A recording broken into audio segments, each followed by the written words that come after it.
आज ढाबा स्टाईल मस्त झणझणीत चणा मसाला बनवूया. त्याकरता चणे मी रात्रभर भिजत घातले.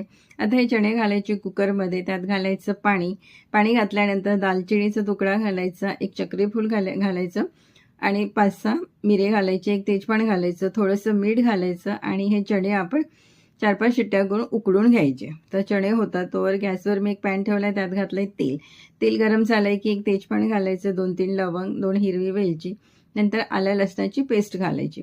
तर आलं लसूण मी खलबत्त्यात कुटून घेतलंय. तुमच्याकडे पेस्ट असेल ती वापरली तरी चालेल. 1 ते 1.5 मिनिट परतून घ्यायचं. नंतर यात घालायच्या हिरव्या मिरच्या 2-3, त्यासुद्धा परतून घ्यायच्या. नंतर 2 मोठे कांदे बारीक कापलेले घातले.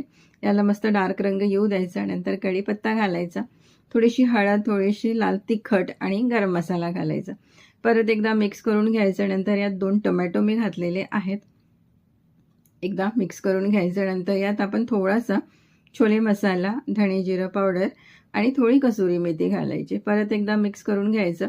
नंतर यात पाणी घालायचं. पाणी घालून झाकण लावून हे 3 ते 4 मिनिट आपण शिजवून घेऊया. तर 3 ते 4 मिनिटानंतर बघा मसाला आपला अगदी तयार झालेला आहे. यात उकडलेले चणे घालायचे, मिक्स करून घ्यायचं. मीठ घालायचं. सुरुवातीला पण मीठ घातलेलं आहे, लक्षात ठेवायचं. एक उकळी आणायची आणि 6 ते 7 मिनिटे कमी गॅसवर मस्त असं शिजवून घ्यायचं. तर 6 ते 7 मिनिटानंतर बघा आपला मस्त असा चणा मसाला तयार आहे.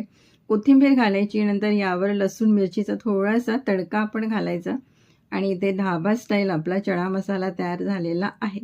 चला तर मग तुम्ही सुद्धा ही रेसिपी नक्की एकदा ट्राय करा.